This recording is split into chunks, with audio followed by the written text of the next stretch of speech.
Ensalada fresca de pepino y mango sin azúcar, lista en minutos y llena de sabor. Si usted cree que una ensalada no puede ser protagonista, preste atención porque esta le va a cambiar la idea desde el primer minuto. Yo inicio esta exquisita ensalada tomando un mango bien maduro.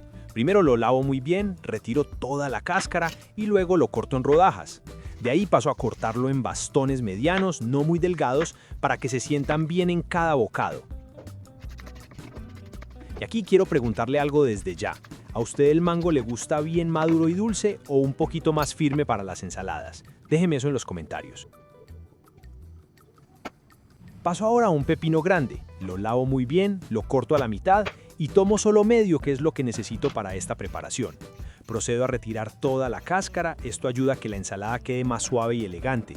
Luego lo corto en láminas delgadas y después en tiras que no sean ni muy gruesas ni muy delgadas. El pepino me encanta porque aporta frescura, hidratación y hace que la ensalada sea más liviana. Y dígame una cosa, ¿cierto usted prefiere el pepino con cáscara o sin cáscara cuando prepara ensaladas? Bueno, pues yo sé que usted está disfrutando, así que siga la corriente y suscríbase. Ese clic que hace ahí abajito es el que nos ayuda a seguir creciendo y cocinando juntos. No lo deje para después, hágalo ya. Continúo con media cebolla de huevo roja. La limpio muy bien, retiro cada una de sus capas y luego la corto en julianas bien delgadas, lo que muchos conocen como corte pluma. Y aquí aprovecho para preguntarle, ¿usted es de cebolla roja o cebolla blanca para las ensaladas? Yo no sé pues si es que andan muy ocupados o si me están castigando, pero veo que no me están comentando y eso me hace pensar que de pronto no les gustan estos videos. Hágame el favor y déjeme un comentario, el que sea. Cuénteme qué receta quiere ver o qué ingrediente le encanta. Para ustedes un ratico, pero para nosotros significa un montón. Sigo ahora con un cuarto de manojo de cilantro fresco. Este lo desinfecto muy bien de manera natural y luego lo corto bien finito. Cuénteme en los comentarios, ¿a usted le gusta el cilantro o lo cambiaría por otra hierba? No se vaya porque aquí es donde todo se empieza a ver increíble.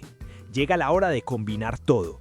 En un recipiente amplio agrego primero el mango, luego el pepino, continúo con la cebolla roja y termino con el cilantro fresco. Mezclar estos colores ya de entrada abre el apetito, ¿cierto? Asimismo agrego 50 gramos de maní. Este ingrediente me encanta porque aporta crocancia, proteína vegetal y un sabor que contrasta delicioso con el mango. Ahí mismo, directamente sobre los ingredientes, agrego el aderezo. Empiezo con el jugo de un limón fresco. Luego incorporo 2 cucharadas de aceite de oliva extra virgen. Finalizo con una pizca de sal, solo lo necesario para equilibrar. Con una cuchara mezclo suavemente, con calma, asegurándome de que el aderezo se incorpore por completo en cada uno de los ingredientes sin maltratar la textura. Aquí no hay afán, mezclar bien hace toda la diferencia. Sirvo y a disfrutar. Esta ensalada queda perfecta para acompañar pollo a la planchita, pescado, carnes asadas o incluso como entrada en una comida especial. Si llegó hasta aquí, gracias por acompañarme. Ahora quiero leerlo. ¿Le gustó esta ensalada? ¿Le agregaría otro ingrediente? ¿La haría tal cual o le daría su propio toque? Déjeme su comentario, que eso ayuda muchísimo al canal y además me encanta interactuar con ustedes. No olvide dejar su me gusta, compartir este video con alguien que disfrute las ensaladas frescas y suscribirse a Qué Rico Recetas para seguir cocinando juntos. Nos vemos en el próximo video. La haría usted en casa, ¿cierto?